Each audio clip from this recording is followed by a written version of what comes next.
Chain analysis की 2021 की crypto crime report ये कहती है कि डिजिटल करेंसी क्रिप्टो करेंसी की वजह से जो पैसों का लेन देन है वो अब इस्तेमाल किया जा रहा है child pornography, money laundering, drug smuggling और टेररिज्म के लिए।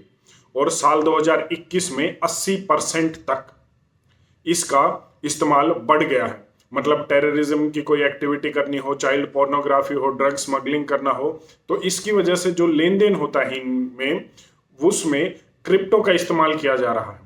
कई बार हम विरोध मुद्दों का करते हैं और लोगों को ये लगता है कि सरकार का विरोध हो रहा है, मेरे नेता का विरोध हो रहा है, मोदी का विरोध हो रहा है, राहुल गांधी का विरोध हो रहा है।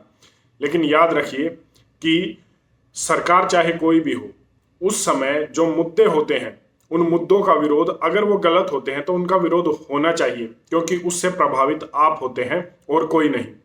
आर्टिफिशियल इंटेलिजेंस, डिजिटलाइजेशन, ये आने वाले सच हैं, आने वाली सोसाइटी के सच हैं, लेकिन हमें देखना चाहिए कि इनकी वजह से दिक्कतें क्या होने वाली हैं और उसके लिए सरकार ने क्या पॉलिसी फ्रेमवर्क बनाया है, उसके लिए सरकार क्या सोच रही है।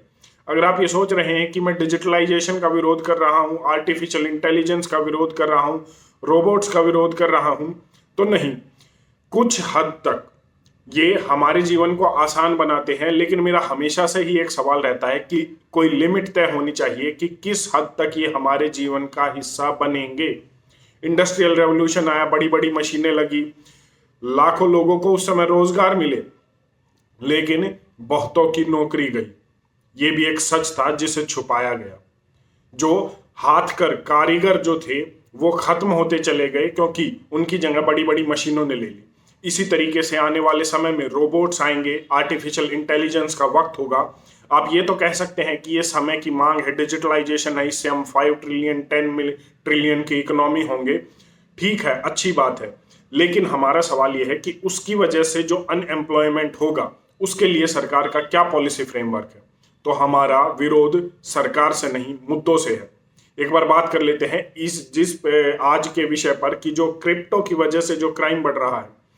भारत में एक फाइनेंशियल इंटेलिजेंस यूनिट है, FIU जिसे कहते हैं, उसने ये कहा है कि पिछले 8 महीने में 3,300 लगभग 3,300 से ज्यादा अकाउंट उसने आइडेंटिफाई किए हैं, वेरीफाई किए हैं, जो ड्रग स्मगलिंग में, टेररिज्म में, मनी लॉन्ड्रिंग में और इन जैसी चाइल्ड पोर्नोग्राफी जैसी चीजों के लिए पैसा देते थे और उनकी वजह से इसमें लेन देन होता था। अब ये देखिए कि इनकी वजह से ये चीजें बढ़ रही हैं। सिर्फ ड्रग स्मगलिंग में FIU फाइनेंशियल इंटेलिजेंस यूनिट का ये कहना है कि 28,000 करोड़ रुपए का लेन देन क्रिप्टो के थ्रू हुआ है ड्रग स्मगलिंग में। तो आप देखिए इनकी जड़ें कितनी गहरी है। दूसरी तरफ सरकार इस पर बात नहीं कर रही है। इसका एक कारण ये भी है क्योंकि अगर सरकार इस पर बात करती है तो उसे इन चीजों को रेगुलराइज या रेगुलेट करना पड़ेगा, और जिस चीज को सरकार रेगुलेट करेगी उस पर कोई नियम लाएगी और एक तरीके से उसकी एक्सेप्टेबिलिटी जो है सरकार उसकी करेगी। कि अगर सरकार ये कहती है कि क्रिप्टो की इन सब चीजों में जो पैसा है वो बाहर कैसे गया, कि जो भी गलत आदमी है, मान लीजिए उसे मनी लॉन्ड्रिंग करनी है या उसे टेररिज्म की एक्टिविटी करनी है या फिर किसी और जो है ड्रग स्मगलिंग में उसे पैसा देना है, तो वो भारत के बैंक के जरिए डिजिटल एक ट्रांजैक्शन करेगा और पैसा जो रुपया है, भारतीय रुपया, उसको अकाउंट में डालेगा, जिससे वो क्रिप्टो खरीदेगा और उस क्रिप्टो को वो बाहर लेकर चला जाएगा। अब सरकार ने क्रिप्टो करेंसी को या क्रिप्टो को रेगुलराइज या रेगुलेट तो किया नहीं है, तो वहां पर चेक नहीं हो सकता या वहां पर सरकारें या अथॉरिटी आपको ये नहीं कह सकती कि आप ये पैसा क्रिप्टो के जरिए बाहर लेकर जा रहे हैं तो इस पर हम लिमिट लगाएंगे, या ये क्यों लेकर जा रहे हैं, कितना लेकर जा रहे हैं, इस पर कोई रेगुलेशन नहीं है। और इस पर जब रेगुलेशन नहीं है, जब आप रेगुलेट नहीं करते हो, तो वो सोच कर देखिए कि 3,000 अकाउंट से 28,000 करोड़ रुपया जाना कितनी बड़ी बात है, और वो भी एक ड्रग स्मगलिंग जैसे केसेस के लिए, इन एक्टिविटीज के लिए, टेररिज्म एक्टिविटीज के लिए, जो सोसाइटी के लिए और किसी भी धर्म, किसी भी जाति के लोगों के लिए खतरा ही है, उससे आप नहीं बच सकते। अब जब ये हो रहा है तो उस पर चेक नहीं है तो सरकार उसको करेगी क्या। अगर सरकार उस पर कमेंट करती है कि हम इसको रेगुलेट करेंगे, तो सरकार एक तरह से क्रिप्टो के लिए अपनी एक्सेप्टेंस दिखा रही है, जो सरकार शायद तैयार नहीं है दिखाने के लिए। लेकिन जब आपकी संसद में आप बैठे होते हैं और आपको अपनी सैलरी के लिए कोई कानून बनाना होता है, तो आप आधे घंटे में उस कानून को बना देते हैं और वो पास भी हो जाता है सदनों से। तो क्या आप उसको बिना एक्सेप्टेंस दिखाए उसके लिए कोई रेगुलेशन का कानून नहीं बना सकते, ताकि ये एक्टिविटीज जो बढ़ रही हैं, जो लगातार बढ़ रही हैं, जो क्रिप्टो क्राइम रिपोर्ट भी कह रही है, चेन एनालिसिस अपनी रिपोर्ट में कह रही है, वो घट जाए, लोग सुरक्षित महसूस करें और लोगों के ऊपर खतरा कम हो।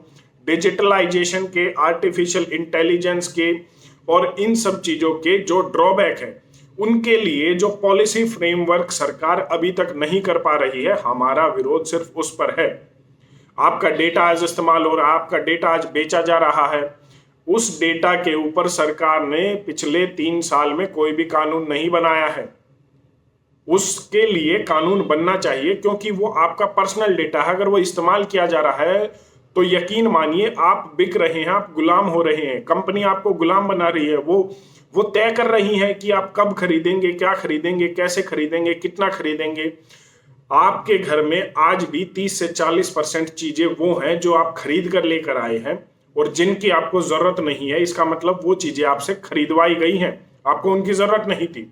तो सोच कर देखिए, ये फिर वही घूम फिर कर वही बात आती है कि ये चीजें हमारी जिंदगी में कितनी अंदर तक घर करेंगी, हमारी इनके ऊपर डिपेंडेंसी कितनी होगी।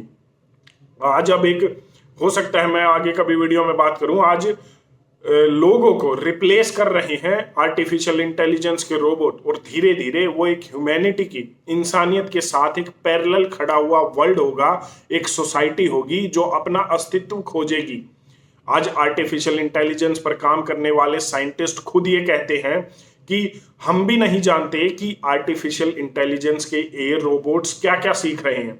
तो जब आपको पता ही नहीं है कि वो एक जो कम्युनिटी है जिसको आप बढ़ावा दे रहे हैं, वो क्या सीख रही है, कितना सीख गई है, कितना जान गई, वो हर एक सेकंड सीखती है।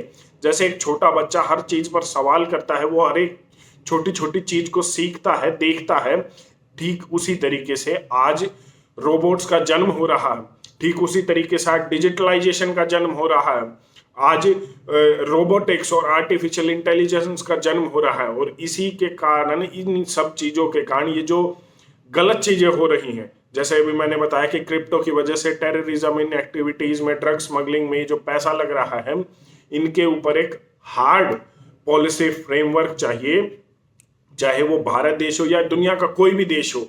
क्योंकि अगर ये एक्टिविटीज बढ़ेंगी तो यकीन मानिए सोसाइटी के लिए, समाज के लिए खतरा होने वाला है। और अगर हम इस पर ठीक इसी तरीके से रिएक्ट करते रहे, अपने नेताओं से सवाल हमने नहीं किया, तो यकीन मानिए हमारे बच्चे हमसे जरूर सवाल करेंगे कि जब चीजें बिगड़ रही थी तो आपके पास समय था, आपके पास नेता थे, आपने सवाल क्यों नहीं पूछा। आपकी इस पर अपनी क्या राय है, एक बार कमेंट करके जरूर बताएं। धन्यवाद। जय हिंद।